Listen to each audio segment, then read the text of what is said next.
Dominio cinético. Ataca o muere. De Jack Baker. Introducción. El despertar del guerrero. Este libro no está escrito para consolarte. No está pensado para acompañarte en la tristeza, ni para validar las razones por las que todavía no has llegado a donde deberías estar. No encontrarás aquí frases amables diseñadas para que termines la última página sintiéndote bien contigo mismo sin haber cambiado absolutamente nada. Si eso es lo que buscas, cierra esto ahora y vuelve a los contenidos que ya consumes, los que te explican que todo va a estar bien, que el universo tiene un plan para ti, que mereces el éxito, por el simple hecho de existir. Ese mercado está saturado. Este libro opera en un territorio completamente distinto. Lo que tienes en las manos es un arma. Y como toda arma, su utilidad depende de quién la empuña y con qué intención. Puedes leerlo y seguir igual, en cuyo caso, habrás desperdiciado el único recurso que no se recupera, el tiempo. O puedes leerlo como se debe leer un texto de esta naturaleza, con la mente fría, los ojos abiertos y la disposición de aceptar verdades que incomodan porque apuntan directamente a lo que has estado evitando mirarte. El mundo no es un lugar amable. Esta afirmación no es pesimismo, ni nihilismo, ni cinismo barato. Es una descripción técnica de la realidad que todo ser que haya sobrevivido a alguna adversidad real reconocerá de inmediato. El mundo es un sistema de competencia permanente por recursos que son, por definición, finitos.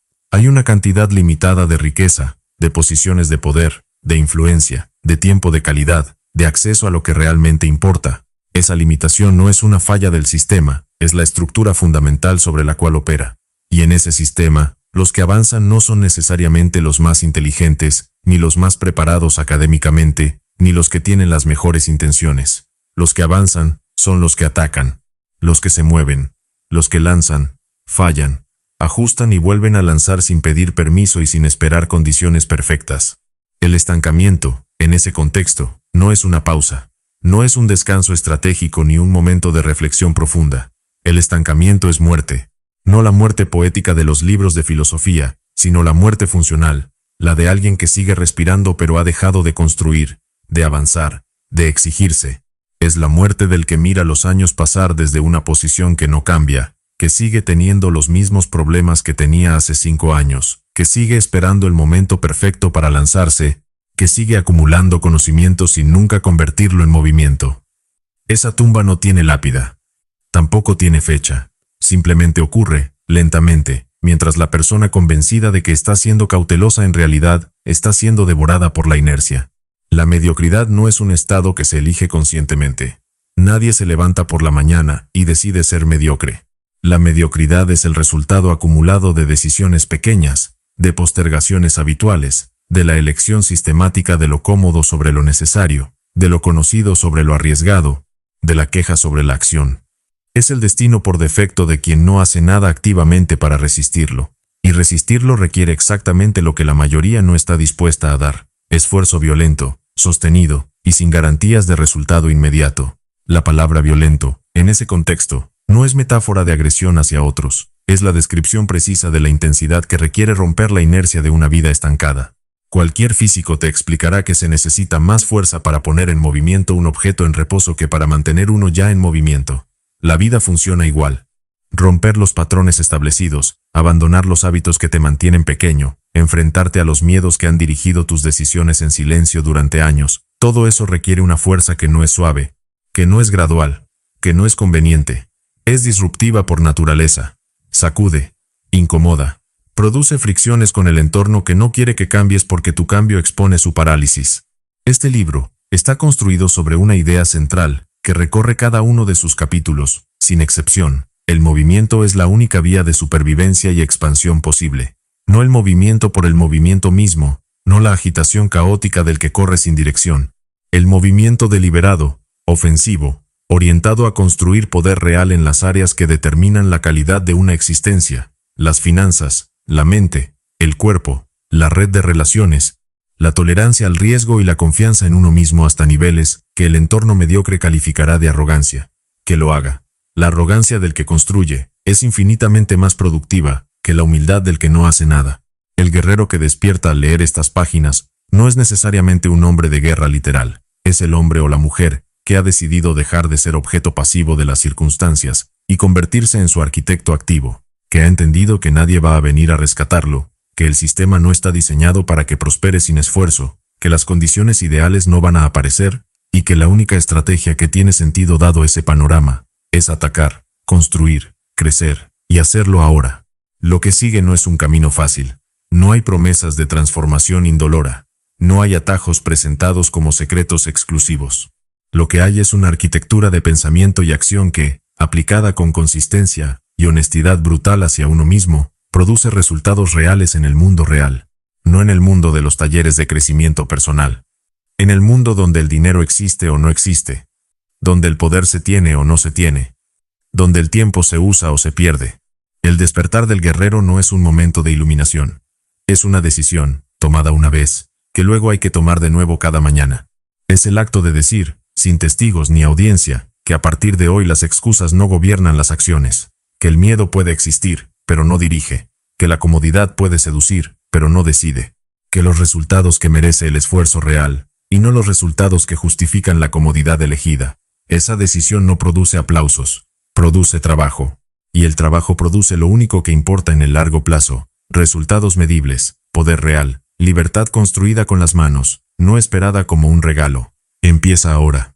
Suscríbete al canal, activa la campana, y accede a toda la biblioteca de libros en el enlace de la descripción. Capítulo 1. El vacío de la comodidad.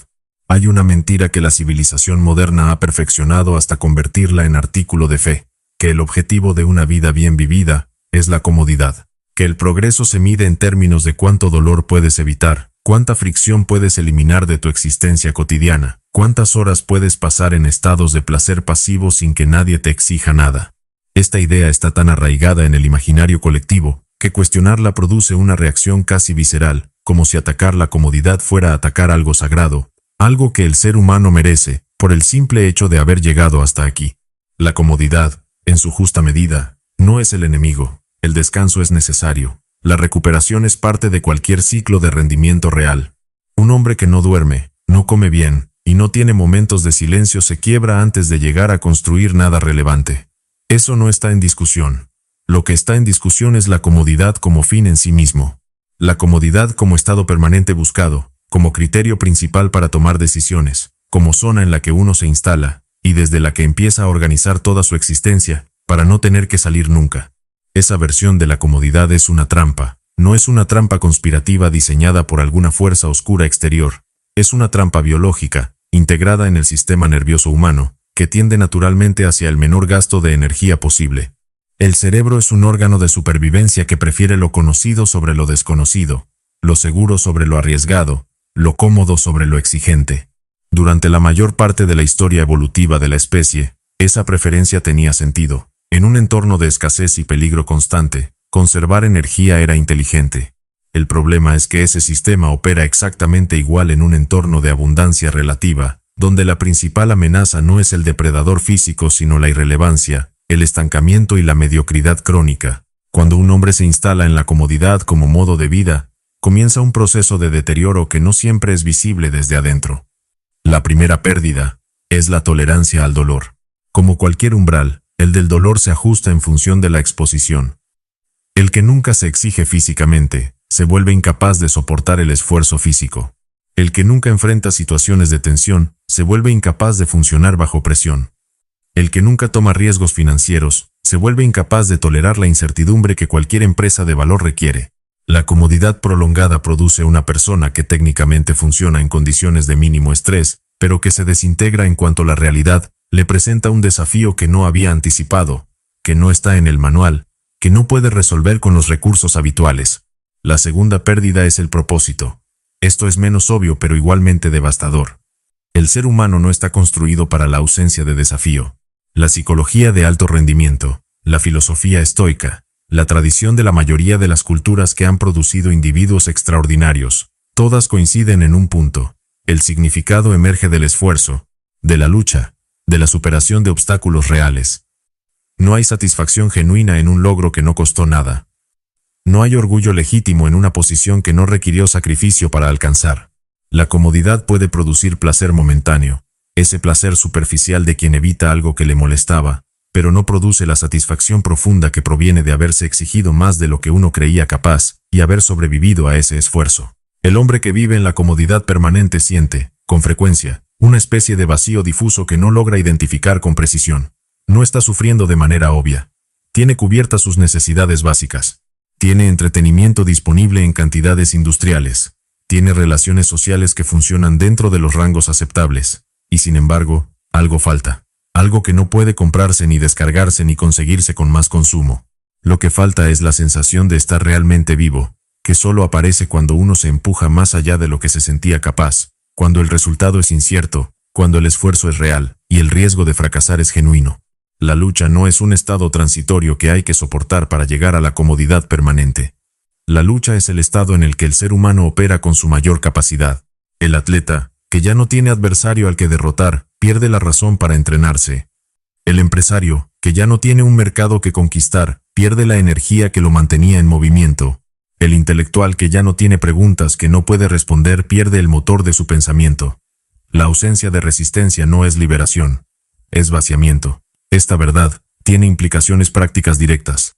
Si tu vida en este momento está diseñada fundamentalmente para minimizar el malestar, para evitar situaciones que te generen tensión, para mantenerte en un rango de experiencias conocidas y seguras, estás pagando un precio que quizás no has cuantificado todavía, pero que se está acumulando. Estás perdiendo tolerancia a la adversidad precisamente cuando más la vas a necesitar, porque la adversidad no pide permiso. Los mercados colapsan. Las relaciones se rompen. Las certezas se evaporan. Los planes fallan. Y cuando todo eso ocurre, la persona que ha pasado años evitando la incomodidad no tiene los recursos internos para responder con efectividad. Se congela. Se lamenta. Espera que alguien venga a resolver lo que ella no puede porque nunca se preparó para ello. El dolor, entendido correctamente, es una herramienta de calibración. No el dolor gratuito, no el sufrimiento por el sufrimiento, sino el dolor que proviene de empujarse más allá del límite actual, de intentar algo que podría fallar, de sostener un esfuerzo más tiempo del que resulta cómodo. Ese dolor tiene información. Te dice dónde están tus límites reales, que invariablemente están más lejos de donde los habías ubicado. Te dice de que eres capaz cuando no tienes la opción de rendirte. Te construye, en el sentido más literal, una capacidad que no existía antes. El riesgo cumple una función análoga. Cada vez que tomas una decisión con resultado incierto, con posibilidad real de pérdida, con consecuencias que no puedes controlar completamente, estás construyendo algo que no tiene precio. La capacidad de actuar con efectividad bajo incertidumbre. Esa capacidad es la que separa al que construye cosas reales del que solo planifica cosas reales. El planeador vive en la comodidad de los escenarios hipotéticos donde nada puede salir mal porque nada se ha ejecutado todavía. El constructor vive en la incomodidad de lo que ya se lanzó, de lo que ya está en movimiento, de lo que puede fallar y probablemente fallará en algún punto, pero que por eso mismo tiene la posibilidad real de producir algo que no existía antes. La comodidad te hace blando en el sentido técnico del término. Blando significa que no ofrece resistencia, que cede ante la presión en lugar de mantenerse firme, que se deforma sin recuperar su forma original. Una persona que ha vivido en la comodidad durante años responde así ante la presión. Cede, se queja, busca culpables externos, espera que las condiciones cambien. Una persona que ha construido tolerancia al dolor y al riesgo mediante la exposición deliberada y sostenida responde de otra manera. Analiza rápido, decide, actúa y ajusta. No porque sea más inteligente en términos abstractos, sino porque tiene un historial de haber hecho exactamente eso en condiciones difíciles y saber que puede hacerlo de nuevo. El propósito tampoco es un objeto que se encuentra, no está esperándote en algún lugar a descubrir. El propósito se construye en la fricción, en el proceso de empujarte hacia algo difícil y sostenerte ahí el tiempo suficiente como para desarrollar la maestría que convierte el esfuerzo en resultado. Nadie descubre su propósito en un retiro de meditación de fin de semana. Lo descubre después de haber intentado cosas que fallaron, de haber sostenido esfuerzos que parecían inútiles, de haber construido algo con sus manos en el sentido más amplio de esa expresión, y haber sentido que eso, precisamente eso, era lo que debía estar haciendo.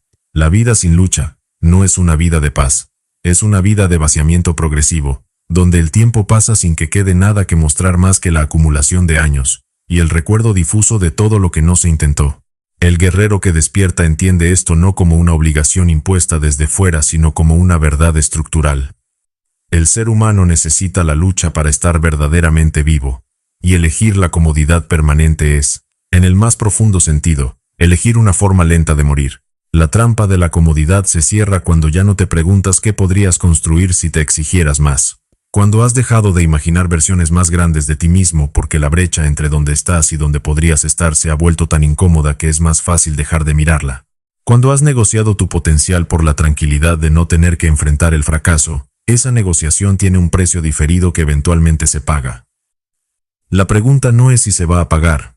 La pregunta es si cuando llegue ese momento tendrás los recursos para cubrirlo, o si te habrás vuelto tan blando que ni siquiera serás capaz de entender exactamente qué fue lo que perdiste. El dolor y el riesgo no son el precio que pagas para llegar a algo mejor, son el material con el que construyes la versión de ti mismo que es capaz de llegar ahí. Sin ese material, el edificio no se sostiene. Con él, y solo con él, empiezas a descubrir de qué eres realmente capaz. Capítulo 2. La ofensiva financiera. El dinero es poder en su forma más líquida. No es el único tipo de poder, no es la medida exclusiva del valor de una vida, pero es el combustible que determina en gran medida la capacidad de movimiento, la libertad de decisión, y la distancia entre lo que uno quiere hacer y lo que uno puede hacer. Ignorar esa realidad no es espiritualidad ni trascendencia. Es ingenuidad con consecuencias materiales muy concretas. Y sin embargo, la mayoría de las personas se relaciona con el dinero de una manera que garantiza su escasez permanente, no por mala suerte ni por injusticia estructural, aunque ambas existen, sino por una comprensión fundamentalmente defectuosa de cómo se crea y se acumula riqueza real. El sistema financiero tal como está construido no es neutral. Está diseñado, con precisión técnica y décadas de refinamiento, para extraer riqueza de quienes no entienden sus reglas y transferirla hacia quienes sí las dominan. El trabajador que deposita su sueldo en una cuenta bancaria que paga un interés inferior a la inflación está, en términos reales, perdiendo poder adquisitivo mes a mes sin siquiera saberlo. El ahorrador disciplinado que guarda el 20% de sus ingresos durante décadas, se encontrará al final del camino con una cantidad que la inflación habrá erosionado hasta volverla insuficiente para los planes que justificaron ese sacrificio. No porque el ahorro sea malo como hábito de base, sino porque el ahorro solo, sin movimiento ofensivo de esos recursos, es una estrategia de derrota lenta. La idea de que la clave de la riqueza es gastar menos, es una de las mentiras más populares y más dañinas que circulan en los círculos de educación financiera de consumo masivo. Tiene un atractivo particular porque apela a la virtud de la austeridad, a la idea del hormiguero paciente que acumula grano por grano para sobrevivir el invierno. Es una narrativa moralmente cómoda. El problema es que matemáticamente no funciona a la escala que la mayoría de las personas necesita. Si ganas $3,000 al mes y ahorras el 30%, estás guardando $900.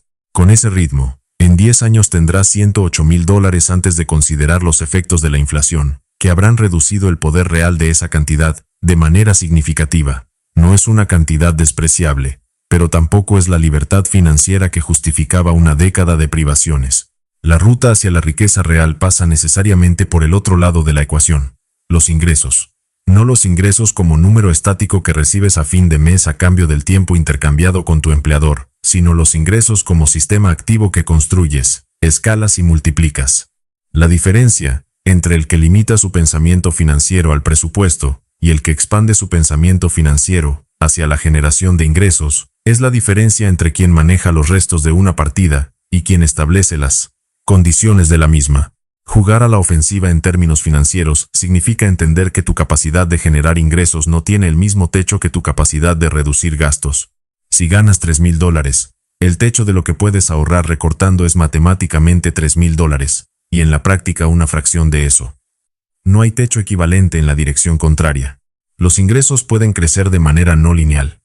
Una habilidad comercializable que se vende a 10 clientes, en lugar de a uno no cuesta 10 veces más en esfuerzo, pero produce 10 veces más en resultado.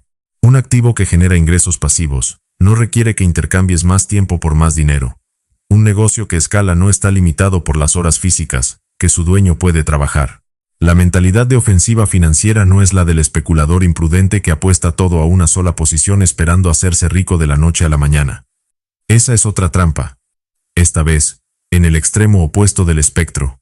La mentalidad de ofensiva financiera es la del constructor que entiende que la riqueza se crea mediante la combinación de conocimiento aplicado, acción sostenida y despliegue inteligente de recursos en oportunidades que tienen la capacidad de generar retornos superiores al promedio. No en todas las apuestas, no siempre, pero con la frecuencia y la escala suficientes como para producir un cambio real en la curva de crecimiento. Esto requiere habilidades específicas que la educación convencional no enseña ni pretende enseñar. Requiere entender cómo funciona el capital, cómo se identifican y evalúan oportunidades, cómo se construyen fuentes de ingresos independientes del tiempo, cómo se negocia, cómo se vende, cómo se crea valor percibido y cómo se captura una parte de ese valor de manera sistemática. Ninguna de esas habilidades es un misterio. Ninguna requiere un talento innato especial. Todas requieren estudio deliberado, práctica real y la disposición de cometer errores costosos y aprender de ellos sin paralizarse. El hombre que espera que su empleador le pague lo que vale está dependiendo de la benevolencia y el juicio de otro. Esa dependencia no es un accidente del sistema. Es la arquitectura fundamental de la relación empleador-empleado, en la que el empleado vende su tiempo a un precio establecido por la demanda del mercado, y el empleador captura la diferencia entre el valor generado y el precio pagado. Esa diferencia, en el lenguaje del capitalismo, se llama beneficio, y el beneficio siempre fluye hacia quien asume el riesgo, no hacia quien evita el riesgo intercambiando tiempo por una compensación fija. Esto no significa que trabajar para otros sea inherentemente indigno o estratégicamente incorrecto en todas las fases de una carrera. Hay momentos en que un empleo proporciona el capital de conocimiento, la red de contactos o la estabilidad financiera que se necesita para construir algo propio. El error no está en trabajar para otros. El error está en confundir ese estado transitorio con el destino final, en no usar el tiempo y los recursos del empleo para construir activamente la salida hacia una posición de mayor poder y autonomía. La ofensiva financiera también implica una relación diferente con el riesgo. El que nunca arriesga capital, nunca accede a los retornos que el riesgo produce. La preservación del capital a toda costa es la estrategia de alguien que ya tiene suficiente y cuya prioridad es no perder lo que tiene. Para quien no está en esa posición, la preservación excesiva es conservar con esmero un capital insuficiente para producir resultados significativos. El dinero que no se mueve, no trabaja. El capital inmovilizado en instrumentos de bajo rendimiento está siendo erosionado por la inflación mientras su dueño se felicita por no haberlo perdido. Aprender a evaluar riesgos financieros con criterio, no con miedo, es una de las habilidades más valiosas que puede desarrollar quien quiera construir riqueza real. No se trata de asumir cualquier riesgo sin análisis. Se trata de entender la diferencia entre el riesgo que tiene asimetría favorable, donde la pérdida máxima es limitada, pero la ganancia potencial es múltiple, y el riesgo que tiene asimetría desfavorable, donde la ganancia está topada, y la pérdida puede ser catastrófica. Construir la capacidad de hacer esa distinción con velocidad y precisión es lo que separa al operador financiero efectivo del jugador que confunde el azar con la estrategia. Nadie se ha convertido en rico, de manera significativa, guardando centavos. La historia de la riqueza construida desde cero, en todos los contextos y todas las épocas, tiene una estructura consistente. Identificación de una oportunidad, concentración de recursos y energía en esa oportunidad, ejecución ofensiva con disposición a escalar, y reinversión agresiva de los resultados en nuevas posiciones de crecimiento. El ahorro puede financiar el punto de partida, pero el movimiento, el ataque, la disposición de poner en juego lo que se tiene para multiplicarlo, es lo que hace la diferencia entre quien sobrevive financieramente y quien construye una posición de poder real. La grandeza financiera no está al final del camino del ahorrador paciente. Está en el otro extremo, en el que aprende a jugar ofensivamente, a crear valor donde no existía, a posicionarse en los lugares donde el dinero se mueve, y a tener el coraje de actuar cuando el análisis indica que la oportunidad es real, aunque el resultado nunca esté garantizado. Ese coraje, practicado de manera sistemática, construye el músculo financiero que ninguna planilla de presupuesto puede desarrollar. Capítulo 3. El dinero ama la velocidad. Existe una propiedad del dinero que los ricos entienden y los que no lo son ignoran casi universalmente: la velocidad. No la velocidad como imprudencia, ni como la urgencia ansiosa de quien tiene miedo de perder una oportunidad. La velocidad como principio estructural de cómo funciona la creación de riqueza en el mundo real. El dinero tiene una tendencia natural a fluir hacia donde se mueve con mayor rapidez, hacia donde los ciclos de decisión son cortos, donde la ejecución es inmediata, y donde la capacidad de respuesta ante lo que el mercado presenta no se detiene en comités, aprobaciones múltiples, ni análisis interminables, que al final del proceso dejan pasar exactamente lo que se intentaba aprovechar. La historia empresarial está llena de casos donde el que llegó primero, aunque con un producto inferior al que llegó después, Capturó el mercado de manera irreversible.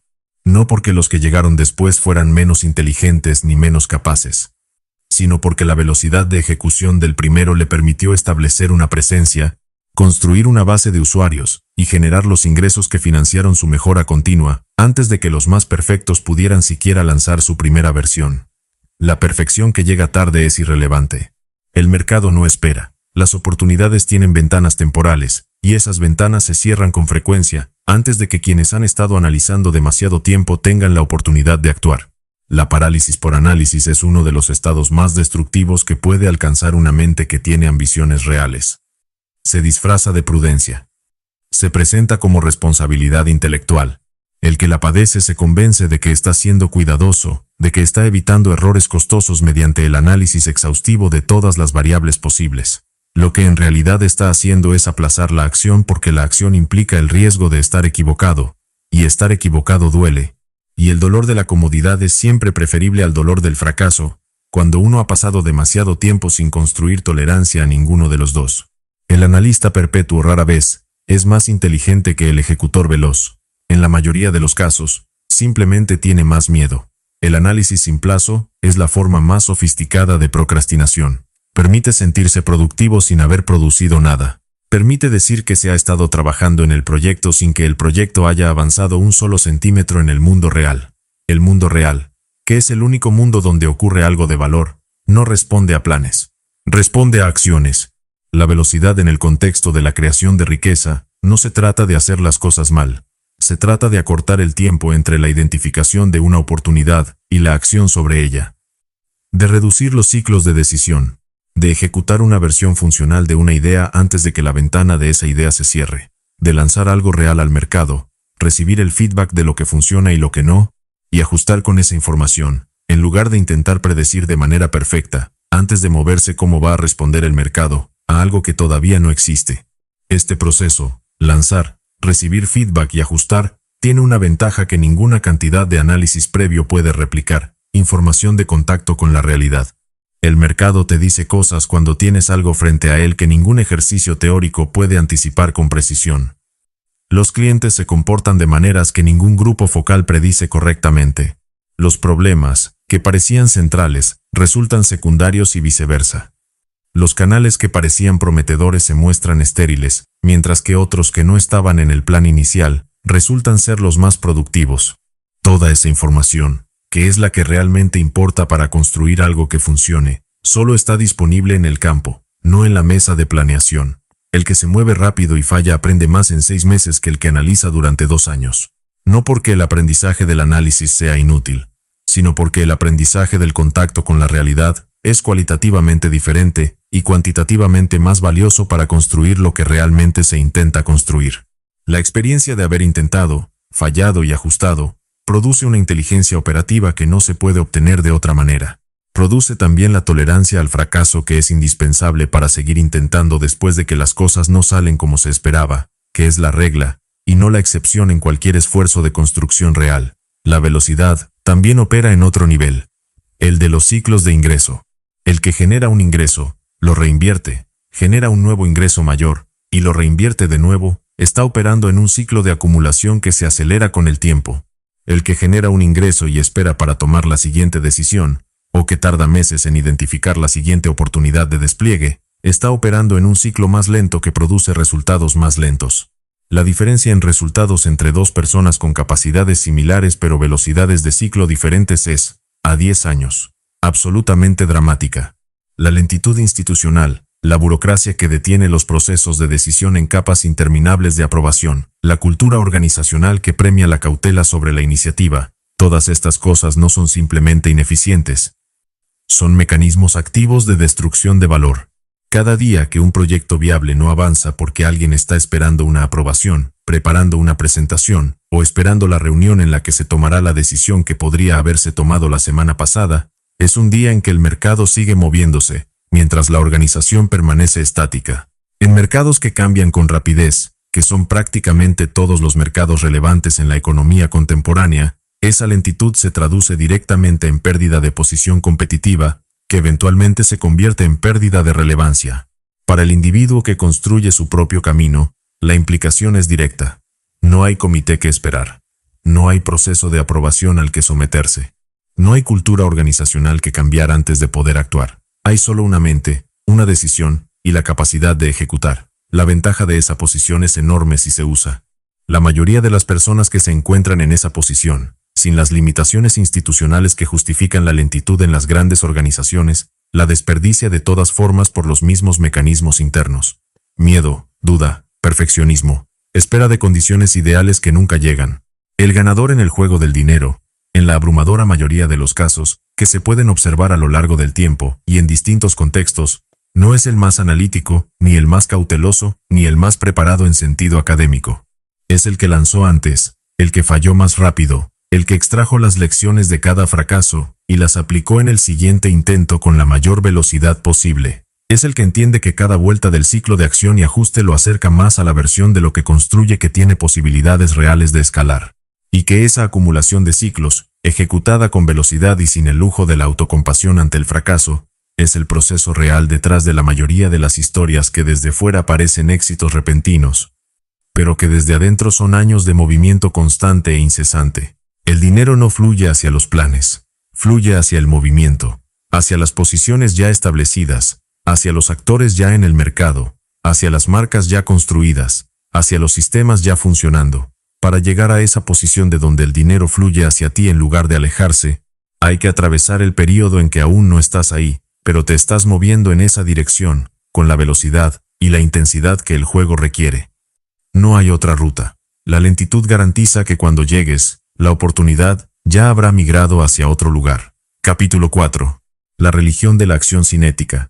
Hay una diferencia categórica entre las personas que construyen cosas reales y las que sueñan con construirlas. Las primeras actúan cuando la situación es imperfecta, los datos son incompletos, la financiación no está asegurada y el resultado es incierto. Las segundas siguen esperando que alguna de esas condiciones cambie antes de comprometerse con el movimiento. Esa diferencia, que parece menor desde afuera, determina en el largo plazo casi todo lo que importa. La distancia entre quien tiene una idea que nunca materializó y quien tiene un negocio, una obra, un sistema que produce resultados en el mundo. La acción cinética no es un concepto importado de la física por el simple placer de usar un término técnico. Es una descripción precisa de un principio operativo. La energía cinética es la energía del movimiento, la que existe en las cosas que ya están en movimiento en contraposición a las que tienen energía potencial almacenada pero estática. Una piedra en lo alto de una montaña tiene energía potencial enorme, pero no está produciendo nada. La misma piedra en movimiento descendiendo tiene energía cinética que puede mover obstáculos, acumular velocidad y transformar el terreno a su paso. La piedra estática no hace nada salvo existir en su potencial no realizado. La mayoría de las personas opera fundamentalmente en modo de energía potencial. Tienen planes que no ejecutan. Tienen habilidades que no despliegan. Tienen ideas que no prueban. Tienen recursos que no invierten.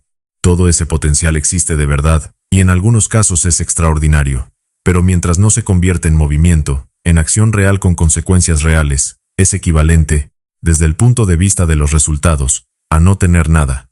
El potencial sin movimiento es una promesa que nadie recibe. El universo, en el sentido más práctico del término, no responde a las intenciones. El universo, que aquí significa el conjunto de personas, mercados, sistemas e instituciones con los que uno interactúa, responde exclusivamente a lo que existe en la realidad.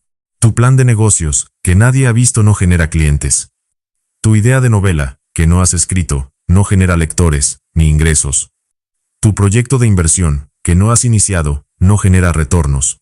Tu intención de estar en mejor forma física que no se ha convertido en entrenamiento real, no produce adaptaciones fisiológicas. La realidad solo procesa lo que existe en ella, no lo que existe en los planos de lo que podría existir.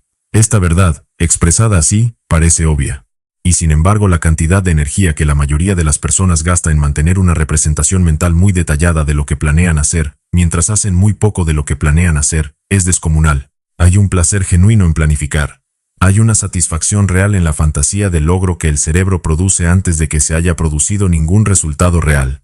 Los estudios de neurociencia son consistentes en mostrar que el cerebro genera respuestas de dopamina ante la anticipación del logro de una manera que puede ser casi tan potente como la que genera ante el logro real. Eso significa que es posible obtener gran parte del placer psicológico del éxito sin ejecutar nada. lo que también significa que ese placer anticipatorio puede actuar como sustituto de la acción real, reduciendo la motivación para hacer el trabajo que el logro real requiere.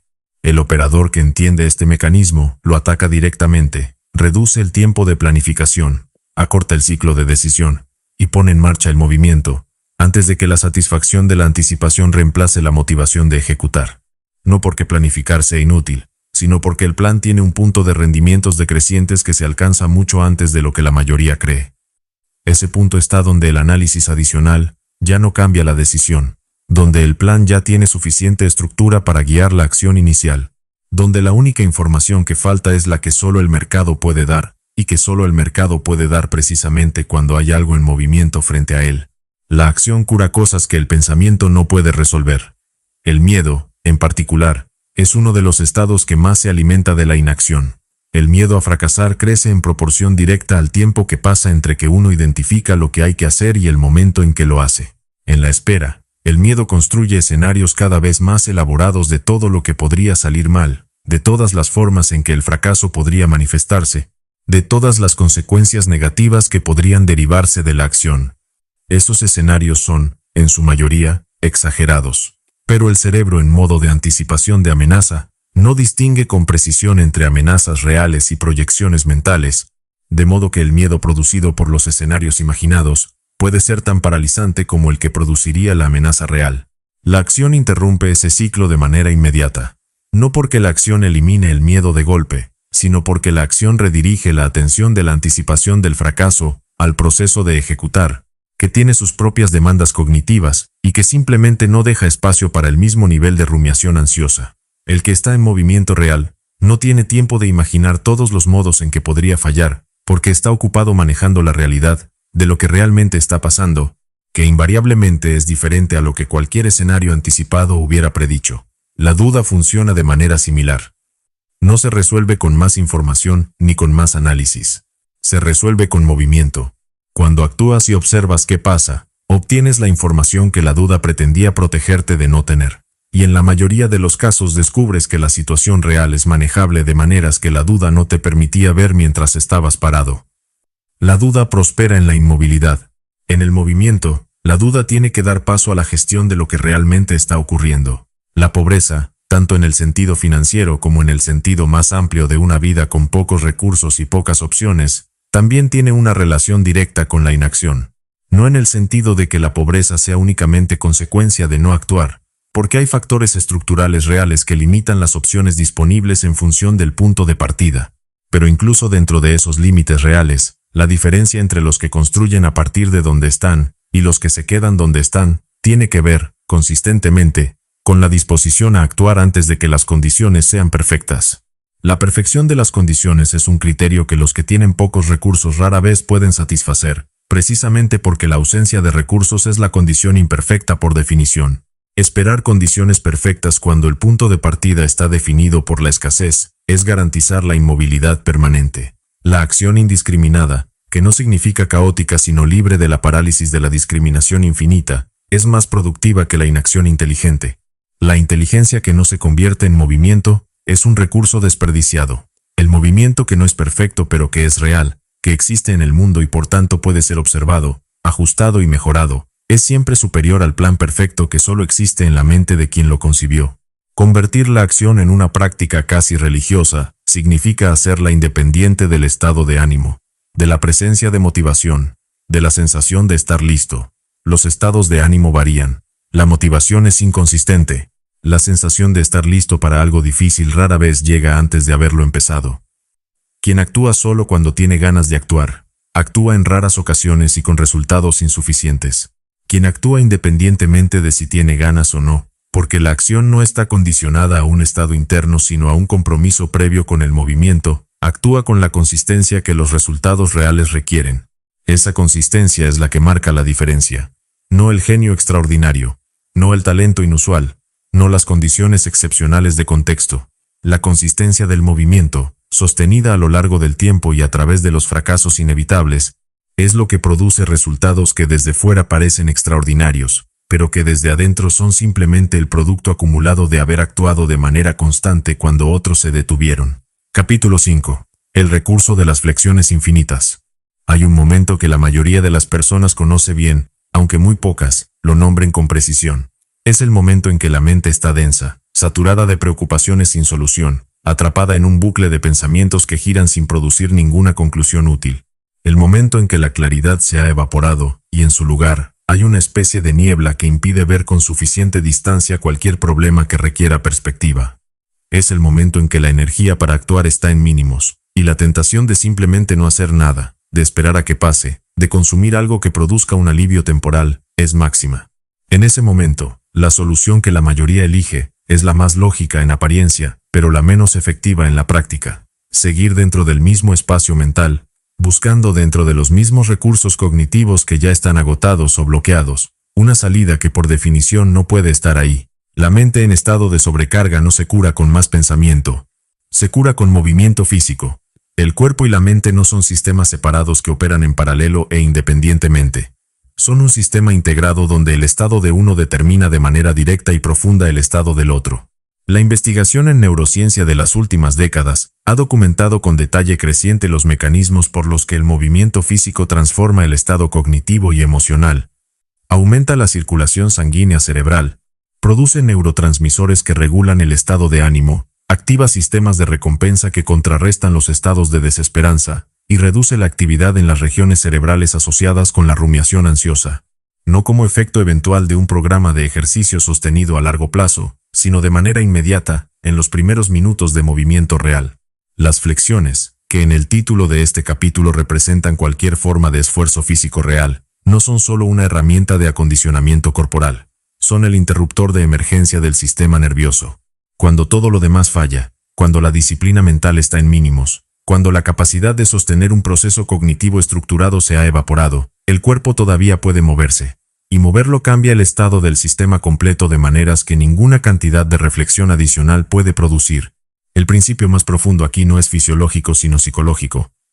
El acto de mover el cuerpo cuando la mente dice que no se puede es la demostración más directa de que la voluntad puede gobernar el estado, que la decisión de actuar no está condicionada a sentirse capaz de hacerlo. Cada vez que alguien se fuerza a hacer algo físicamente exigente cuando todo dentro de él señala que no quiere hacerlo, está construyendo un tipo de evidencia interna que no puede fabricarse de otra manera, la prueba de que puede hacerlo, aunque no quiera. Esa evidencia acumulada tiene un efecto sobre la confianza que no tiene equivalente en ningún otro proceso. Las afirmaciones positivas, los ejercicios de visualización, las declaraciones de intención, todos esos procesos trabajan exclusivamente en el nivel de lo que uno cree sobre sí mismo en abstracto. El movimiento físico bajo resistencia, hacer la 10ª repetición cuando el cuerpo pide que se pare, completar el entrenamiento cuando la mente dice que ya es suficiente, construye una evidencia concreta de que la resistencia puede ser superada por la voluntad.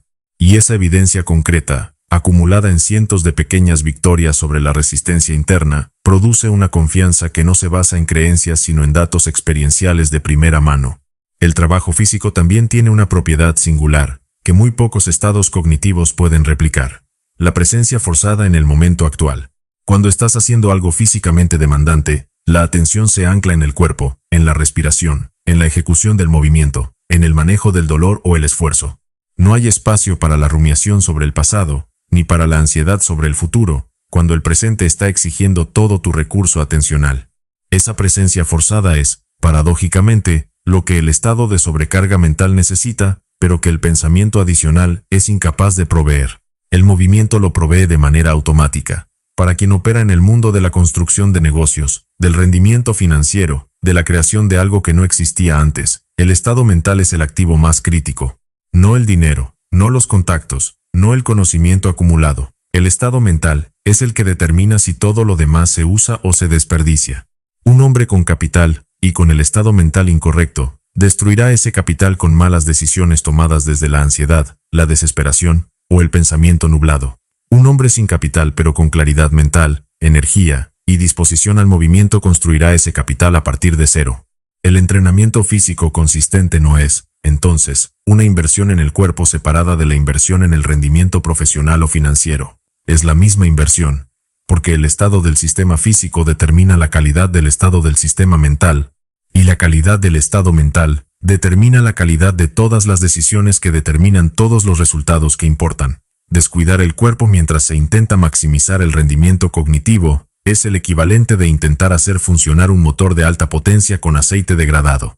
El rendimiento se resiente de maneras que no siempre son obvias de inmediato, pero que se acumulan hasta producir un fallo.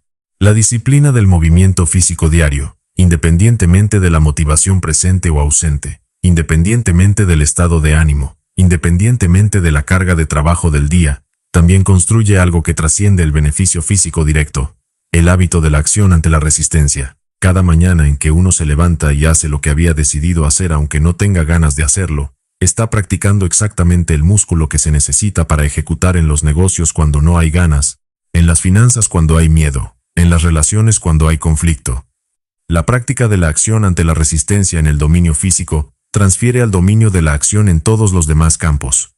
El esfuerzo físico repetido, el que va más allá del umbral de lo cómodo de manera consistente, también enseña una verdad sobre los límites que el cuerpo comunica de manera absolutamente directa, que casi todos los límites que uno percibe son significativamente menores que los límites reales. El corredor que cree que no puede dar 1 kilómetro más descubre que puede dar 3, si no le da opción de parar. El que hace pesas y cree que no puede hacer una repetición más descubre que puede hacer 2, si alguien lo está observando. Esas experiencias repetidas de que los límites percibidos están sistemáticamente muy por debajo de los límites reales, producen una comprensión interna de que la resistencia que uno siente no es la señal de que llegó al límite real, es solo la señal de que llegó al límite cómodo. Y el límite cómodo, por definición, no es donde se construye nada que valga la pena. La mente entrenada por el cuerpo sabe que la resistencia es el comienzo del trabajo real, no el final. Sabe que la dificultad no es una señal para parar, sino una señal de que el proceso de adaptación ha comenzado. Sabe que del otro lado del punto en que la mayoría se rinde, hay un territorio donde se construye lo que los que se rindieron nunca verán. Capítulo 6. La alquimia del dolor. El dolor tiene mala prensa. En la cultura contemporánea, construida sobre el principio del placer maximizado y el malestar minimizado, el dolor es fundamentalmente un error, una señal de que algo salió mal. Un estado que debe ser corregido o evitado con la mayor velocidad posible. Hay una industria entera construida alrededor de la promesa de eliminar el dolor en sus múltiples formas, el físico, el emocional, el existencial. Pastillas, plataformas de entretenimiento, sustancias de consumo legal e ilegal, comunidades de apoyo, terapias de diversos tipos, todo apuntando a lo mismo: hacer que el dolor desaparezca, o al menos que se sienta menos.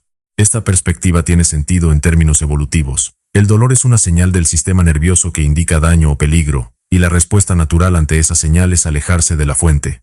En el plano biológico básico, ese mecanismo es adaptativo. El problema surge cuando se extiende de manera indiscriminada a todos los tipos de dolor, incluidos aquellos que no señalan daño sino crecimiento, no peligro sino transformación, no algo que hay que evitar sino algo que hay que atravesar para llegar al otro lado. La tristeza por la pérdida de algo valioso no es un error del sistema. Es la señal de que algo valioso existió y fue real. La rabia ante una injusticia no es un desequilibrio que corregir con la mayor rapidez posible. Es la energía primaria de quien tiene estándares y no está dispuesto a aceptar que las cosas sean menos de lo que deben ser.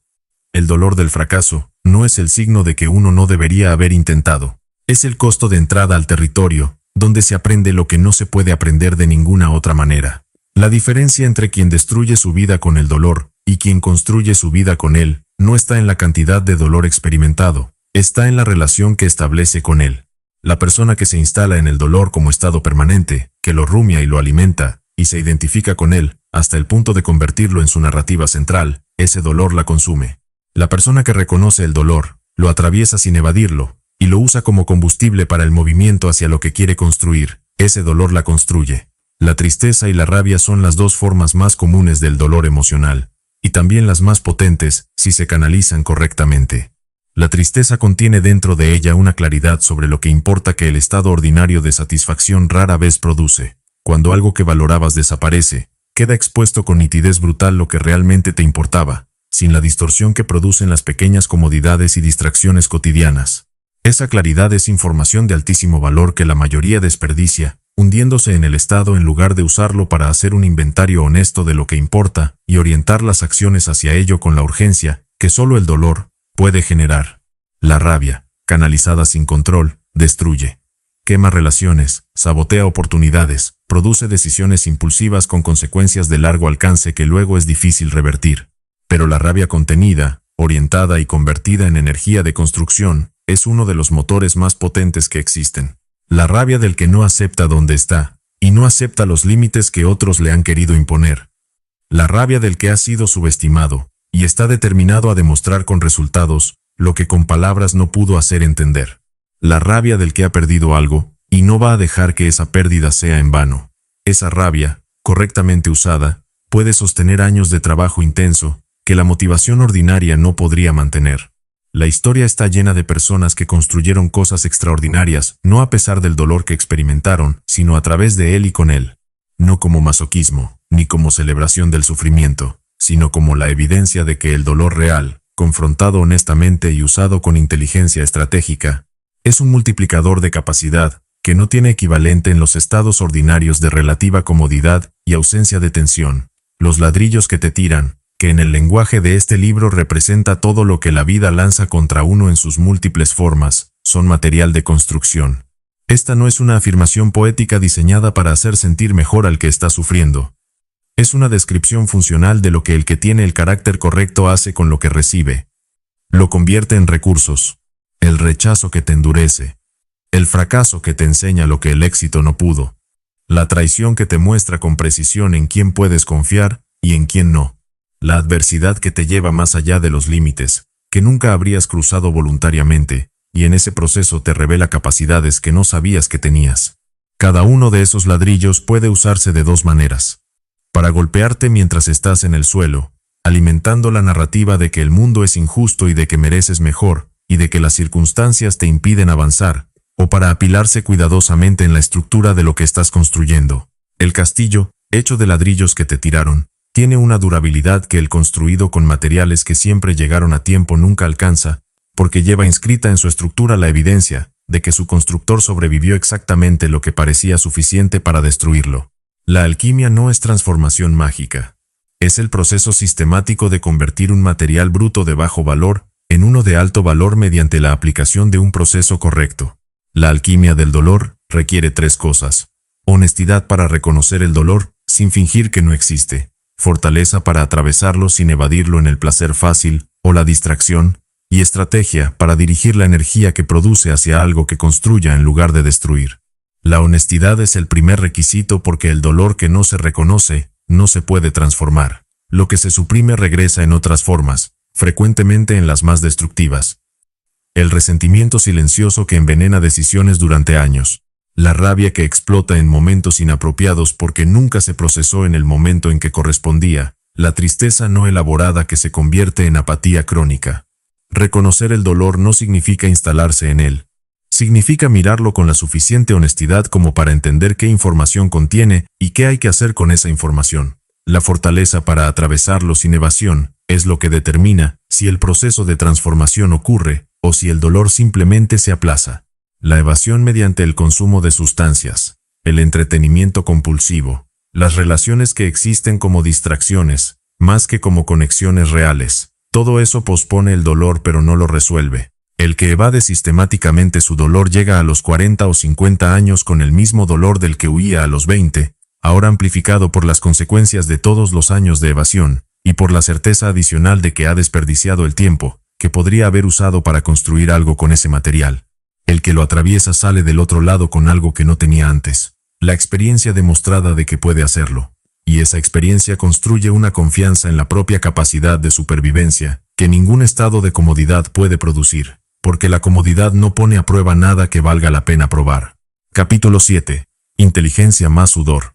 Hay una idea que se ha vuelto popular en los ambientes donde se discute el rendimiento y el éxito. La idea de trabajar inteligentemente en lugar de trabajar mucho. La imagen del emprendedor o el ejecutivo que pasa 4 horas en la oficina, toma decisiones de alto impacto con elegancia y dedica el resto de su tiempo a actividades de placer, ha capturado la imaginación de una generación entera que busca el éxito sin el precio que históricamente lo ha acompañado. Esta imagen es, en la abrumadora mayoría de los casos, una fantasía conveniente que describe una fase tardía del éxito ya construido, o una situación de excepción tan rara, que construir una estrategia sobre ella es estadísticamente irresponsable. La eficiencia sin el volumen de esfuerzo es una ventaja marginal que produce resultados marginales. Trabajar con más inteligencia que el competidor significa que por cada hora de trabajo produces más valor. Esa es una ventaja real. Pero si el competidor trabaja el doble de horas que tú, esa ventaja de eficiencia puede no ser suficiente para compensar la diferencia en volumen. El que trabaja con eficiencia media pero durante 12 horas puede producir más que el que trabaja con gran eficiencia durante 4. No siempre, no en todos los campos, no en todas las fases de una carrera, pero con suficiente frecuencia como para que la estrategia de solo trabajar inteligentemente, sin el respaldo de un esfuerzo masivo, sea una apuesta de alto riesgo que la mayoría de las personas no puede permitirse hacer. La trampa del trabajo inteligente es que funciona como racionalización de la pereza para mentes suficientemente inteligentes como para construir una justificación sofisticada de por qué hacer menos es en realidad más.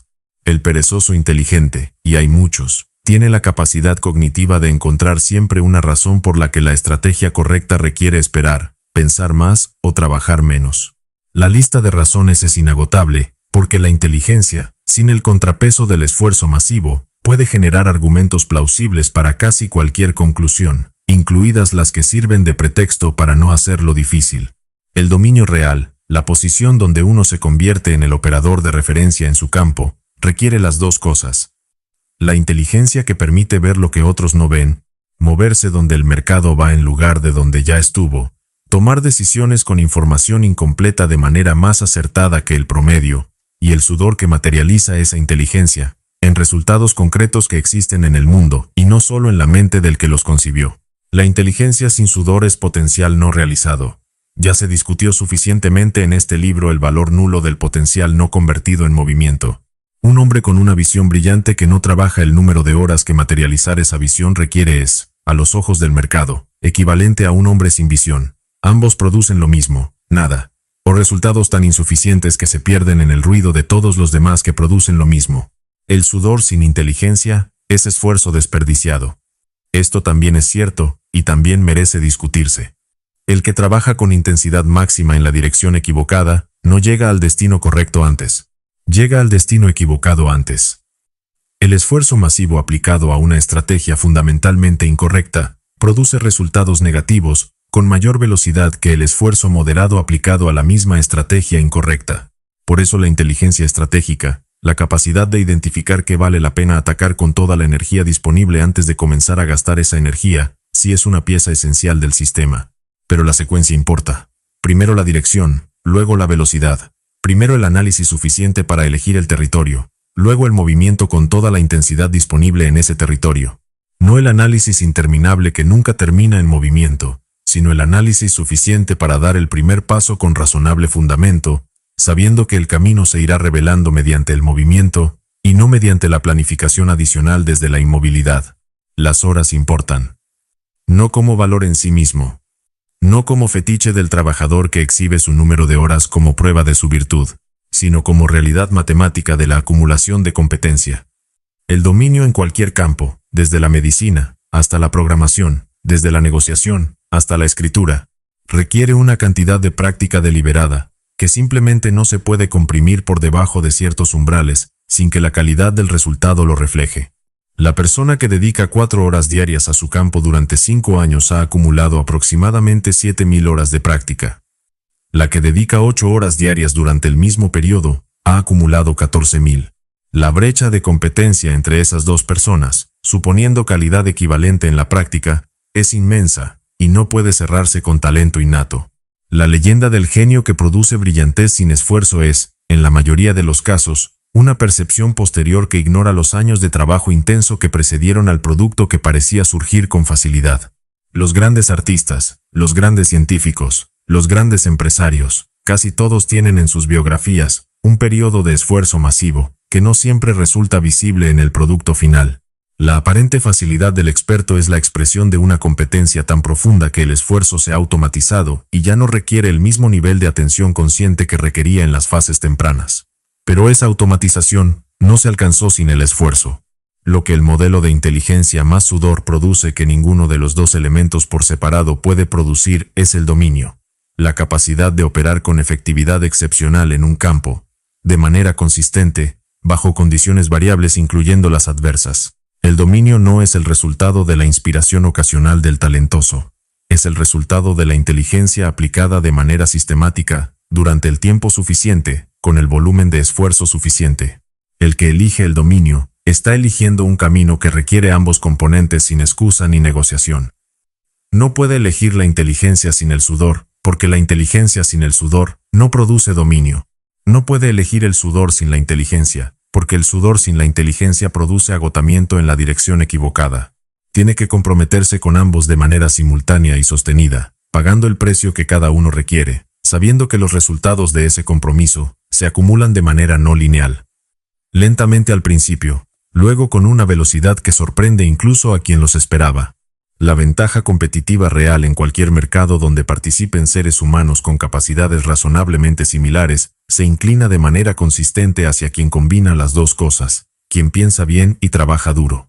No quien piensa bien y trabaja poco. No quien trabaja duro y piensa mal. El que tiene ambas cosas, tiene una ventaja que el mercado reconoce invariablemente, tarde o temprano, con independencia del punto de partida. Capítulo 8. El riesgo como brújula de carácter. El riesgo revela al hombre. No la promesa del riesgo, no la discusión abstracta sobre si uno estaría dispuesto a asumir determinada posición en determinadas circunstancias hipotéticas. El riesgo real, el que tiene consecuencias materiales en caso de resultado adverso, el que produce esa sensación en el estómago que el cuerpo usa para señalar que algo importante está en juego. Frente a ese riesgo, se cae la máscara de lo que uno cree ser, y aparece lo que realmente es. Hay personas que piensan de sí mismas que son valientes porque no han sido puestas a prueba de manera suficiente. Han tomado solo los riesgos cuyos resultados adversos eran manejables, cuyos fracasos podían ser absorbidos sin consecuencias de largo alcance, cuyas pérdidas podían reemplazarse en un tiempo razonable. Esas personas no saben aún qué tipo de carácter tienen. Solo saben que no les molesta la incomodidad menor. Lo que son realmente se descubre cuando el riesgo es de los que importan. Cuando perder significa perder de verdad, cuando fracasar tiene consecuencias que no se recuperan fácilmente, cuando el resultado puede ser el reino o la morgue. La aversión al riesgo, entendida como la tendencia sistemática a preferir resultados seguros sobre apuestas con mayor valor esperado pero mayor variabilidad, no es un defecto de carácter menor. Es un limitador fundamental de todo lo que se puede construir en una vida. Porque las apuestas que producen los resultados más grandes son, invariablemente, las que tienen mayor variabilidad. Las oportunidades donde el resultado puede ser extraordinariamente bueno, son exactamente las mismas donde el resultado puede ser extraordinariamente malo. No hay separación entre las dos posibilidades. Son el mismo tipo de oportunidad vista desde ángulos distintos. El que solo acepta oportunidades donde el rango de resultados es estrecho y previsible, acepta por definición un techo a sus resultados que nunca podrá superar. Puede optimizar dentro de ese rango, puede hacerse más eficiente, puede reducir costos y mejorar procesos, pero el salto cualitativo, el que cambia el nivel en el que opera más que en el que opera más eficientemente, requiere exponerse a la variabilidad que la aversión al riesgo excluye. La exposición deliberada al riesgo tiene un efecto sobre el carácter que no puede obtenerse de ninguna otra manera. Te muestra quién eres bajo presión real. No bajo presión de ejercicio, no bajo las simulaciones que los programas de entrenamiento ejecutivo utilizan, sino bajo la presión de consecuencias reales con resultados inciertos. Esa exposición, repetida suficientes veces, produce un calibrado interno muy preciso de los propios límites reales, que como se ha señalado en capítulos anteriores, son casi siempre mayores de lo que uno creía antes de la prueba. La acumulación de experiencias de riesgo también produce lo que podría llamarse tolerancia calibrada, la capacidad de distinguir entre el riesgo que tiene sentido asumir porque la asimetría es favorable, y el riesgo que no tiene sentido asumir porque la asimetría es desfavorable. Esta es una capacidad crítica que no puede enseñarse en abstracto, solo emerge de haber asumido riesgos reales, haber observado cómo se desarrollan, haber ganado algunas apuestas y perdido otras, y haber construido a partir de esas experiencias, un modelo interno de evaluación que funciona con velocidad y precisión en situaciones futuras. El hombre que nunca ha apostado de verdad, no tiene ese modelo. Tiene teorías sobre cómo debería funcionar la evaluación del riesgo, basadas en lo que ha leído o escuchado, pero no tiene la inteligencia visceral, que produce el contacto real con el riesgo. Y esa diferencia se nota, en el momento en que la situación real requiere una decisión rápida sobre una apuesta importante. El que tiene la experiencia decide. El que solo tiene la teoría analiza, se congela, pide más tiempo, busca más información, hace exactamente lo que el análisis interminable sin movimiento produce. Inacción en el momento en que la acción es lo único que importa. El riesgo también funciona como señal de dirección cuando se tiene la madurez para leerlo correctamente, en el sentido de que las cosas que más miedo producen, en el dominio de las acciones que construyen, son frecuentemente exactamente las que más hay que hacer. El miedo al riesgo señala, con bastante precisión, dónde están los bordes del territorio conocido, y el territorio desconocido, el que está al otro lado del miedo, es donde están las oportunidades que el resto no está aprovechando precisamente porque no está dispuesto a cruzar esa frontera. La decisión de cruzar esa frontera de manera deliberada y sostenida, de construir la práctica de moverse hacia donde el miedo señala en lugar de alejarse de ahí, es la que diferencia de manera más consistente al que construye poder real del que permanece, donde ya está, pero a salvo. La seguridad no es un estado neutro. En un mundo competitivo donde otros se están moviendo, permanecer seguro y estático significa, en términos relativos, retroceder. El que elige la seguridad sobre el riesgo está apostando implícitamente a que el mundo se va a quedar donde está para que él pueda alcanzarlo algún día en sus propios términos. Esa apuesta pierde con una frecuencia que debería desalentar cualquier estrategia basada en ella. Preferir una apuesta de alto riesgo y alta recompensa sobre una de bajo riesgo y baja recompensa no es imprudencia. Es la única estrategia racional para quien quiere un resultado que difiere significativamente del promedio. El promedio se alcanza con apuestas de riesgo promedio. El resultado excepcional requiere exposición al riesgo que el promedio no está dispuesto a asumir. Eso es una ley matemática, no una filosofía de vida optativa. No hay forma de obtener resultados en el percentil superior sin operar en las apuestas que el percentil superior acepta hacer.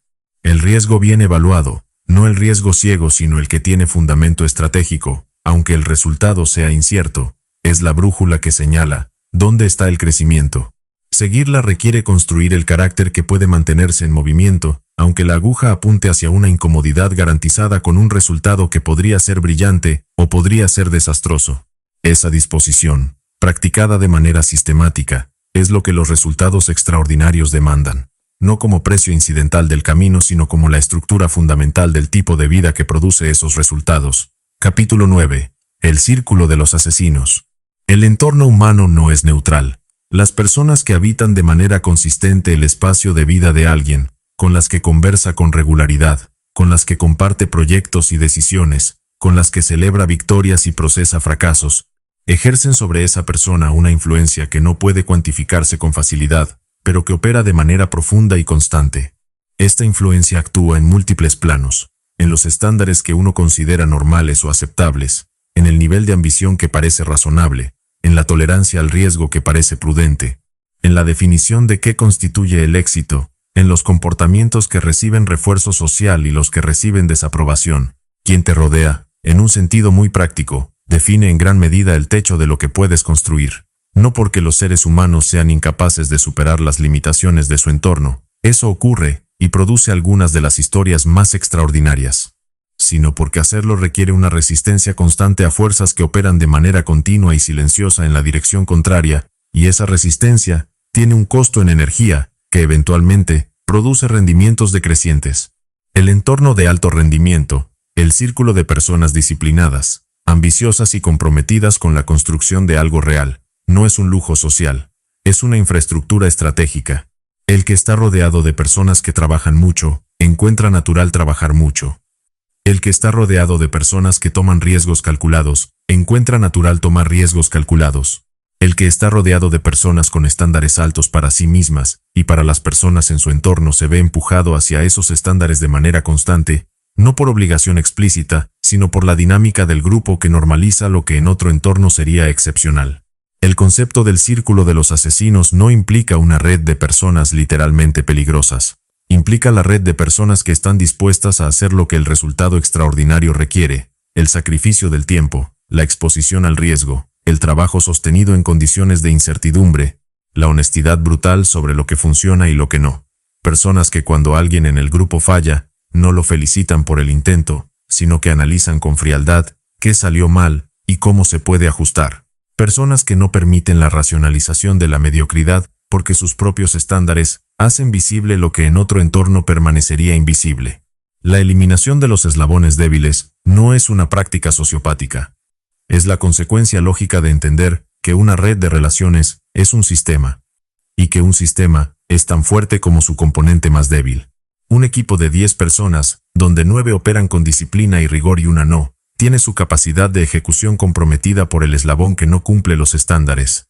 No porque el daño del eslabón débil sea necesariamente masivo en cada instancia, sino porque el efecto de su presencia sobre el sistema en su conjunto es corrosivo. Normaliza el incumplimiento, genera resentimiento en los que sí cumplen, consume energía de gestión que podría estar dirigida a la construcción, y establece un precedente de que los estándares son negociables. La dificultad de mantener un círculo de alto rendimiento reside en que la selección correcta de las personas en ese círculo requiere una claridad sobre los propios valores y estándares que muchas personas no tienen, y un coraje para actuar sobre esa claridad que es incluso menos frecuente. Es más fácil mantener la relación con la persona que arrastra que tener la conversación difícil o tomar la decisión de separarse. El costo social y emocional de esa decisión es real e inmediato. El beneficio de rodarse de personas mejores es real pero diferido, lo que lo hace más difícil de priorizar en el momento en que la decisión se toma. La red de contactos como patrimonio no es una metáfora. En el mundo de los negocios y la construcción de poder, el acceso a las personas correctas tiene un valor económico directo y medible. Las oportunidades llegan a través de personas. La información valiosa, la que no está disponible en los canales públicos, circula a través de redes de confianza. El capital tiene una movilidad mayor hacia proyectos presentados por alguien conocido y de confianza que hacia proyectos de personas desconocidas con iguales métricas objetivas. La red no sustituye la competencia ni el trabajo, pero amplifica su efecto de maneras que no pueden lograrse sin ella.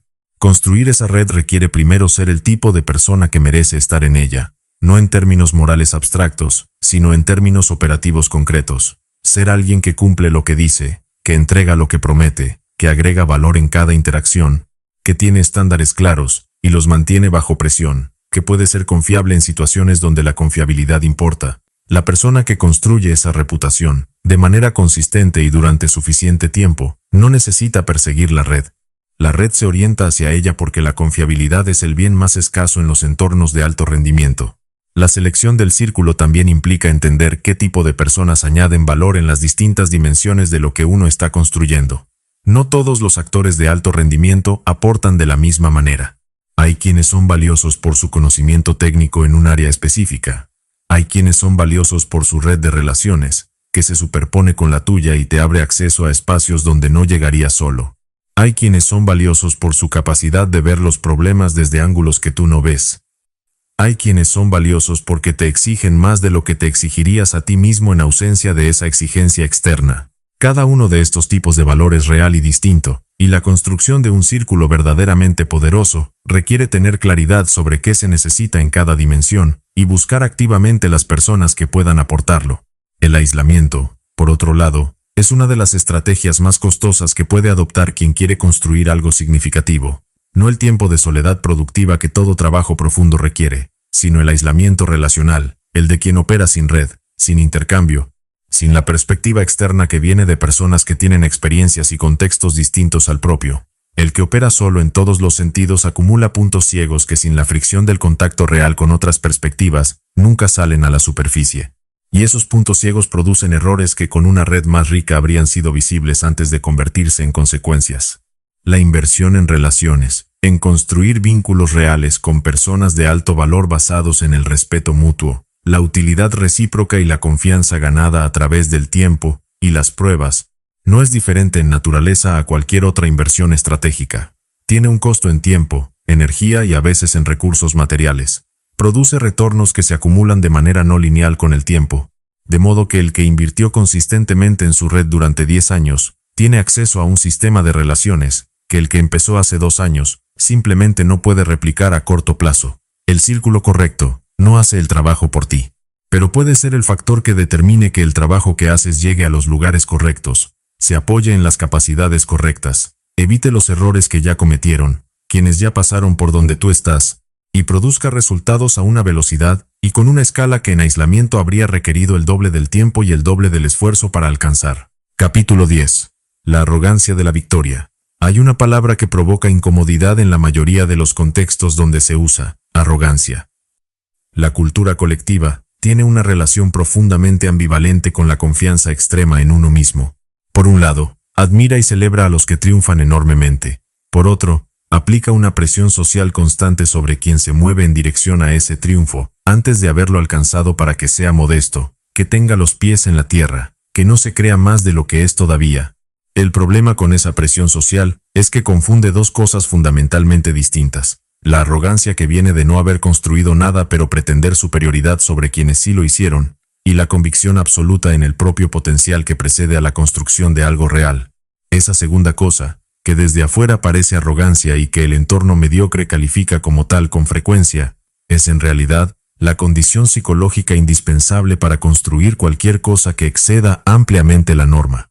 No hay nadie que haya construido algo verdaderamente grande que no haya creído, antes de que el mundo tuviera razón para creerlo, que era capaz de hacerlo. Esa creencia no puede estar condicionada a la evidencia externa, porque la evidencia externa no existe todavía. Tiene que existir primero como certeza interna, construida sobre la base de un conocimiento honesto de las propias capacidades y una disposición de desarrollar las que falten. La modestia prematura es tan paralizante como la arrogancia sin fundamento. El que espera tener el permiso del entorno para creer en sí mismo, el que necesita que otros validen su visión antes de comprometerse completamente con ella, está entregando el control de su nivel de compromiso a personas que frecuentemente tienen menos capacidad de evaluar su potencial de lo que él mismo tiene. El que solo cree en sí mismo cuando alguien más ha creído primero, está funcionando con un retraso temporal que el mercado rara vez espera. La historia de casi cualquier figura que ha construido algo extraordinario tiene en sus comienzos el mismo elemento: una confianza en la propia visión, que el entorno contemporáneo juzgó excesiva.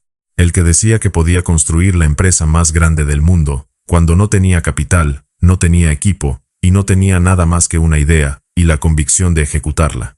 El que insistía en que su producto iba a cambiar el comportamiento de millones de personas, cuando el prototipo apenas funcionaba, y el mercado no lo pedía todavía. El que continuaba después del tercer fracaso, con la misma seguridad que había tenido antes del primero, porque su confianza no estaba basada en el resultado hasta el momento, sino en el análisis de lo que era posible, y la certeza de que él era el que iba a lograrlo. Esa confianza, que desde fuera parece irracional, e incluso patológica en algunas de sus expresiones, tiene una función psicológica muy precisa. Permite mantener el compromiso y el esfuerzo durante el periodo entre el comienzo y el resultado, que en casi todos los casos que valen la pena, es un periodo largo, con resultados escasos o negativos, con resistencia del entorno, con dudas propias que la certeza tiene que superar una y otra vez. El que tiene confianza calibrada, esa modestia razonable que los entornos convencionales premian, tiene los recursos psicológicos adecuados para sobrevivir una serie corta de adversidades, dentro de un rango esperado. No tiene los recursos para sobrevivir los años de incertidumbre, fracaso y resistencia que los logros excepcionales frecuentemente requieren. Para ese trayecto, se necesita algo más parecido a la locura que a la racionalidad equilibrada, una certeza que funciona como escudo contra la acumulación de evidencia negativa, que absorbe el fracaso sin dejar que cambie la convicción de fondo sobre lo que es posible. La convicción en uno mismo no puede ser construida artificialmente. No emerge de los ejercicios de afirmación positiva por sí solos ni de los libros que describen las historias de éxito de otros.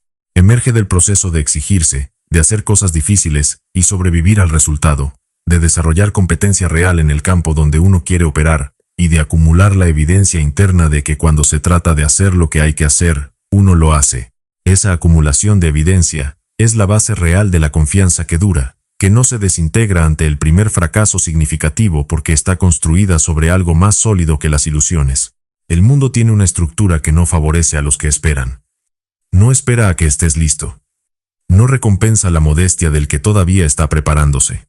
El mundo funciona como un campo de combate, donde los recursos van hacia los que los reclaman con más determinación, los que operan con más velocidad, los que producen más valor para los que los rodean, los que se posicionan de manera activa y constante como actores relevantes en el espacio donde operan. En ese campo, esperar a que el mundo sea amable antes de actuar como si tuvieras, lo que mereces es esperar una condición que no va a llegar. La arrogancia de la victoria, entonces, no es la postura del que mira por encima del hombro a quienes no han llegado a donde él está. Es la convicción del que opera como si ya tuviera lo que está construyendo, porque esa convicción es lo que mantiene el nivel de esfuerzo, la disposición al riesgo y la consistencia del movimiento que el resultado requiere. Es la certeza del que sabe que lo que está construyendo es real, y que el tiempo y el esfuerzo lo van a demostrar, con independencia de que el mundo lo haya validado todavía o no. Ser el propio fanático número uno, antes de que nadie más tenga razón para hacerlo, no es vanidad, es estrategia. Porque en ausencia de esa convicción propia, la convicción del entorno nunca llega a tiempo. El mundo premia a los que ya ganaron, recompensa a los ya famosos con más fama, a los ya ricos con más capital, a los ya establecidos con más oportunidades. Para llegar a ese círculo desde fuera, hay que operar durante un periodo, frecuentemente largo, sin esas validaciones externas, y con la confianza propia como único recurso disponible. Quien no puede mantener esa confianza sin el respaldo externo se rinde, antes de que el resultado llegue. La victoria no recompensa la humildad del que esperaba permiso para creer en sí mismo. La victoria recompensa al que ya se comportaba como ganador cuando el marcador todavía no lo indicaba, que construía como si el resultado ya fuera inevitable, que atacaba el mundo con la energía de quien sabe que tiene algo que el mundo va a querer, aunque todavía no lo sepa. La sentencia final. Has llegado al final de este libro. Eso no significa nada todavía. La mayoría de las personas que leen un texto de esta naturaleza, llegan al final con una sensación particular, una mezcla de reconocimiento y activación, la sensación de haber entendido algo que ya sabían, pero que nunca se habían dicho a sí mismos con la brutalidad suficiente. Esa sensación tiene un sabor específico. Es genuina en el momento en que ocurre. El problema es que es momentánea. La energía que produce dura días, a veces semanas, y luego la vida retoma su forma habitual con una eficiencia que resulta casi admirable si no fuera tan destructiva. Los patrones establecidos se imponen sobre las intenciones recién formuladas, porque los patrones tienen años de práctica, y las intenciones tienen horas. Y el ciclo continúa exactamente donde lo dejó. Si eso es lo que va a ocurrir, el tiempo que invertiste aquí fue entretenimiento, no inversión. Entretenimiento intelectual de calidad superior al promedio, quizás, pero entretenimiento al fin, algo que se consumió, produjo una respuesta temporal, y luego dejó todo igual que antes. Este libro no está escrito para eso. No está escrito para acompañarte en la ilusión de que leer sobre el movimiento es equivalente al movimiento. No está escrito para darte la satisfacción de haber completado algo sin haber comenzado nada de lo que importa. La verdad más difícil de las que contiene este libro, la que ninguna persona con ambiciones reales puede permitirse evadir indefinidamente, sin pagar un precio que se acumula en silencio durante años hasta volverse impagable, es esta. Estás exactamente donde mereces estar, no como condena, no como juicio moral sobre tu valor como ser humano, sobre tu inteligencia, sobre tu potencial, sobre lo que eres capaz de hacer en abstracto. Nada de eso está siendo evaluado aquí. Lo que se está describiendo es algo más simple y más brutal, el resultado de un sistema de decisiones acumuladas en el tiempo, la suma exacta de todas las elecciones que hiciste o dejaste de hacer, de todos los movimientos que ejecutaste o postergaste, de todas las apuestas que tomaste o evitaste. Ese sistema no miente. No tiene preferencias, ni compasión, ni sentido del humor. Produce exactamente el resultado que sus entradas determinan. Cada posposición que elegiste, en lugar de la acción necesaria, tiene un peso en ese resultado, no de manera dramática, no cada una en sí misma como evento aislado que determinó el destino, sino de manera acumulativa, como la piedra que no es grande pero que añadida a otras piedras termina siendo el muro que no puedes atravesar. Cada mañana en que el trabajo difícil podía comenzar, y no comenzó. Cada proyecto que esperaba el momento adecuado que nunca llegó porque los momentos adecuados no llegan. Se construyen o no existen. Cada conversación que habría cambiado una relación clave y que no ocurrió porque iniciarla producía incomodidad. Cada decisión de inversión que se analizó hasta la parálisis y terminó no ejecutándose porque el análisis siempre puede encontrar una razón para esperar un poco más. Cada momento de comodidad al que cediste cuando el trabajo difícil esperaba. Esa elección también tiene peso. No porque la comodidad sea un crimen, sino porque cada vez que la comodidad ganó sobre el esfuerzo necesario, se reforzó el patrón que hace que la próxima vez la comodidad gane con menos resistencia. El músculo que no se usa se atrofia. El umbral del esfuerzo que no se empuja, se desplaza hacia abajo hasta que actividades que antes producían satisfacción, ahora producen fatiga antes de comenzar. Esa es la mecánica exacta del deterioro que la comodidad sostenida produce, y se mide no en eventos dramáticos, sino en la distancia creciente entre lo que uno podría hacer y lo que en realidad hace. Cada riesgo que evitaste porque el resultado incierto producía más miedo que la certeza del estancamiento. Esta es quizás la más costosa de todas las elecciones, porque el riesgo evitado no solo te quita la posibilidad del resultado positivo, te quita algo más valioso y más difícil de recuperar. la evidencia interna de que puedes funcionar bajo incertidumbre. Cada riesgo no tomado construye un argumento en tu propio sistema cognitivo para no tomar el siguiente. El mapa interno que dibuja la frontera de lo que es posible se encoge con cada retirada. Y un día te das cuenta de que el territorio donde operas es una fracción de lo que podría ser. No porque el mundo te lo haya impedido, sino porque cada decisión de no arriesgar redujo ese territorio un poco más, hasta dejarlo en el tamaño que sientes capaz de manejar, sin que nada duela demasiado. Cada relación de poco valor que mantuviste porque la alternativa era el conflicto de terminarla. Cada inversión que no hiciste porque la seguridad de no perder te importaba más que la posibilidad de ganar. Cada hora desperdiciada en consumo que no construye nada porque construir algo requería esfuerzo que no estaba disponible. Cada vez que elegiste la versión fácil cuando la versión necesaria estaba ahí, visible, solo que más costosa en términos de lo que exigía. Todo eso sumado te ha traído exactamente aquí, a este punto preciso en el tiempo y el espacio de tu vida, con los recursos que tienes y sin los que no tienes, con las capacidades que has desarrollado y sin las que no has desarrollado, con las relaciones que construiste y sin las que dejaste pasar, con el nivel de confianza en ti mismo que el historial de tus acciones justifica, y sin el exceso de confianza que no hay evidencia real que sostenga. No un centímetro más arriba de donde ese sistema de decisiones te colocó. No un centímetro más abajo, tampoco. El sistema es preciso. Exactamente aquí. Esta no es una acusación. Es la única perspectiva desde la que el cambio real es posible. Y esa es la razón por la que se dice con esta claridad y sin suavizar los bordes. El que cree que su situación actual es principalmente el resultado de factores externos sobre los que no tiene control, la mala suerte que llegó cuando no correspondía, el sistema construido para que gente como él no avance, el contexto económico desfavorable, los padres que no dieron las herramientas correctas, las personas que no apoyaron cuando debían, los que traicionaron en el momento más crítico, ese hombre no va a cambiar nada de lo que importa. No porque esos factores no existan. Muchos de ellos existen, y son reales, y tienen peso genuino en las circunstancias de una vida, sino porque en la medida en que la causa del problema está identificada afuera de uno mismo, la solución también está afuera. Y si la solución está afuera, no hay nada que uno pueda hacer más que esperar que las condiciones cambien, que el sistema mejore, que la suerte gire, que alguien intervenga. Esa espera, sostenida durante suficiente tiempo, es la sentencia de muerte más lenta y más segura que existe.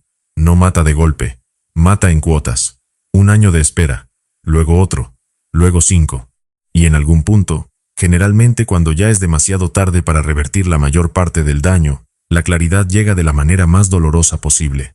El que asume la responsabilidad total por donde está, incluyendo las partes donde factores externos efectivamente jugaron un papel significativo, tiene poder sobre el siguiente paso. Esta distinción es crucial.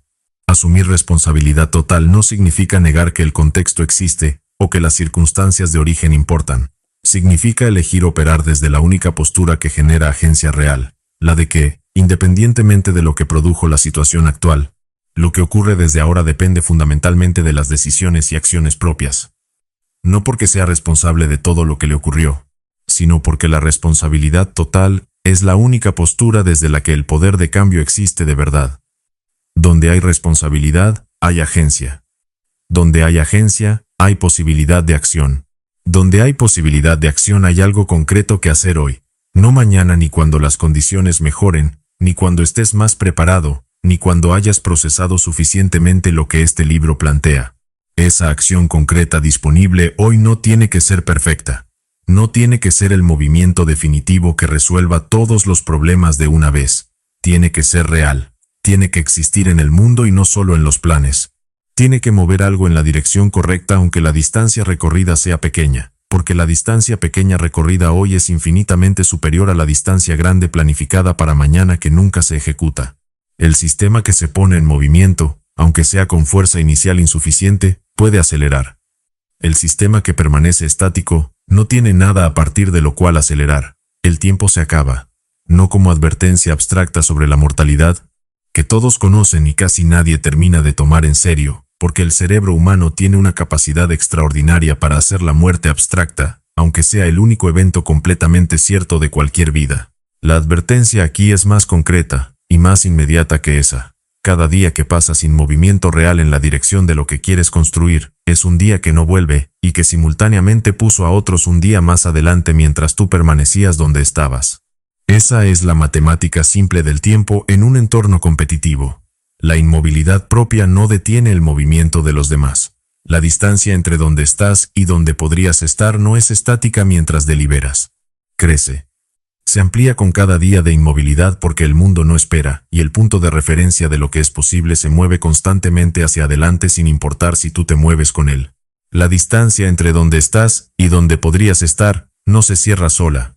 Se cierra con movimiento. Solo con movimiento. No con comprensión, no con intención, no con planeación, no con la sensación de que ya entendiste lo que había que entender. Con movimiento físico en el mundo real, con acciones que producen consecuencias, con apuestas que tienen resultados, con trabajo que existe y que puede medirse. El reloj no se detiene mientras tú tomas la decisión de si vas a moverte o no. Sigue corriendo con absoluta indiferencia a tu estado de preparación, a tu nivel de seguridad, a si las condiciones te parecen las adecuadas. Las dos opciones están claras y no hay una tercera. No existe una posición intermedia que tenga valor real. La primera opción, continuar con el patrón actual. Esta opción tiene el mérito de ser conocida, de no requerir nada nuevo ni doloroso, de mantener las cosas en el rango donde ya se sabe cómo funcionar. La comodidad que produce no es la comodidad del que construyó algo con sus propias manos durante años de esfuerzo real y ahora puede descansar sobre eso que construyó.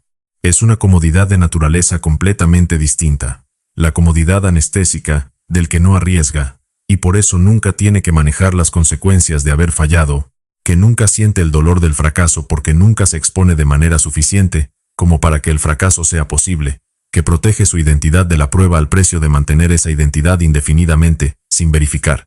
Esa opción conduce, de manera absolutamente predecible porque el sistema de causas y efectos no tiene excepciones de cortesía, a una vida cuyos contornos ya se pueden ver con claridad desde aquí.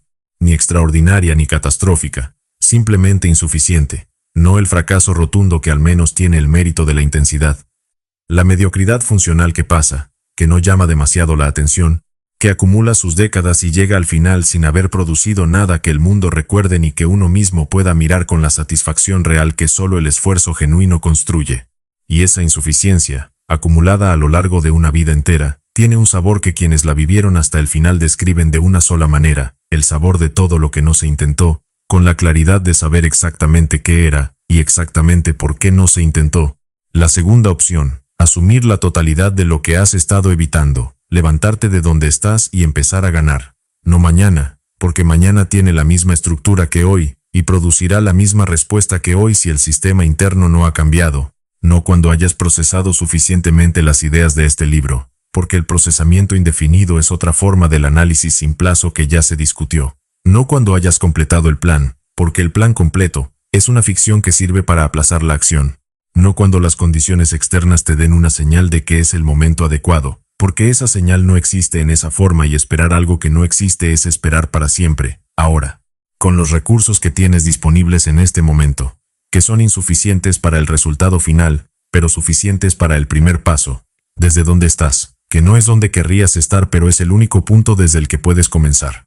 En la dirección que el análisis honesto y veloz indique, sin esperar a que ese análisis sea perfecto porque el análisis perfecto es una ilusión que el miedo usa para mantener la inmovilidad disfrazada de responsabilidad. Ganar no significa lo que la narrativa popular ha construido alrededor de esa palabra. No significa necesariamente la riqueza visible, la fama reconocible, el poder ostentoso. Significa construir algo que antes no existía con el material que tienes disponible, aunque ese material sea escaso, y el punto de partida sea difícil. Significa desarrollar las capacidades que tus objetivos específicos requieren mediante el esfuerzo sostenido que ese desarrollo exige, y no mediante otro camino, porque no hay otro camino.